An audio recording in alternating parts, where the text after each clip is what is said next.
Snowfall is the queen of the IceWings. She's always angry. She likes to talk in all caps. And she's incredibly sarcastic. In other words, she's just like every other dragon in this series. Seriously. Argofunk Book Review, Argofunk Book Review. Snowfall has a funny best friend named Lynx, who's also incredibly sarcastic. She's the only one who can make fun of Snowfall without being executed. I thought Queen Snowfall has legitimate reasons for being paranoid and insecure, which the end of the book completely undercuts. Everybody wishes that her older sister Crystal had been made the queen. Snowfall knows this, thanks to Book 10's telepathy incident. She got to hear almost everybody in the kingdom think, she's too young, she's incompetent, she's gonna get us all killed. It's like reading YouTube comments. Not great for the old morale. The IceWings spotted the 100 Pantalan refugees approaching them. Since Snowfall doesn't know Pantala exists, she thinks this is an invading force. She gets magic artifacts from the Forbidden Treasury.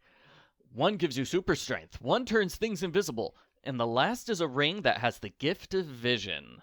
Snowfall thinks, great, this will give me good eyesight. That was really dumb of her. Maybe she is too young to be the queen. Snowfall confronts the intruders. Her discussion with Queen Hazel goes poorly, although Hazel doesn't seem to think so. For the rest of the book, Hazel wants to hang out with Snowfall and make teenager queen best friend bracelets. It's decided the refugees can live in Sanctuary temporarily. At this point, Snowfall starts having dream visions of the Pantala dragons. They basically take over the book. She has about 6 of them. There's one of dragons fleeing Pantala, one of Jewel Hive being evacuated, one of Blue. Hey, it's nice to see him again. I'm not sure how to feel about the dream visions. They are interesting, yes, but it is annoying to read dozens of pages in all italics. It also makes me question why this book takes place in Pyria, when all the interesting stuff is happening back on the Bug Continent. Snowfall finds her missing older sister. It turns out Crystal ran away to marry a Mudwing, not because she has secret plans to take over the throne. Snowfall participates in a council with all of the dragon queens. The book takes a weird turn about 2/3 of the way through. Snowfall meets a dragon named Sky. He's enthusiastic and extremely weird. As in, he acts like he's never talked to another dragon before. Ever. Because he was raised by humans. Surprise! Humans can talk to dragons now! It looks like the humans are totally going to take over the entire story of the next book. Snowfall has a vision of 2 humans near an abyss. Everybody agrees, whoop, we've got to get Sky's human friend to meet those humans on the Bug Continent. They form a stealth team with 1 dragon from each tribe to escort her there. Also, the queens agree to make it illegal for dragons to eat humans. Dragons are so good at following rules, I'm sure this plan will work. Snowfall has a long vision. This story keeps getting hijacked, first by the visions, then by the humans, and now by the story of Jerboa. You wanted to hear her entire life story, right? She's definitely not a character I forgot about. Jerboa was born 1,000 years ago. She used magic to make herself a daughter named Boa. As the centuries passed, Jerboa lost all sense of right and wrong. She openly used magic to manipulate her daughter's mind and personality. It's a really nasty segment. Boa eventually finds a way to give herself magic powers and stop her mother for good. Boa is the reason that magic doesn't work anymore. She casts a spell which irreversibly destroys the powers of all Animus dragons. I noticed her spell only applies to the 4 current Animus dragons. Any dragons born after the spell can still have magic powers. So clearly, Turtle is going to have lots and lots of kids in the next book to refill the world's supply of magic dragons. But seriously, I think the series got rid of magic because it was too powerful and it would stop Queen Wasp in less than a minute. There needs to be some reason why our heroes can't defeat the big bad villain that easily. I still think there's a lot of potential with Mighty Claus's ability to make anything come to life by drawing it. Maybe he could draw a way to make magic return, if needed.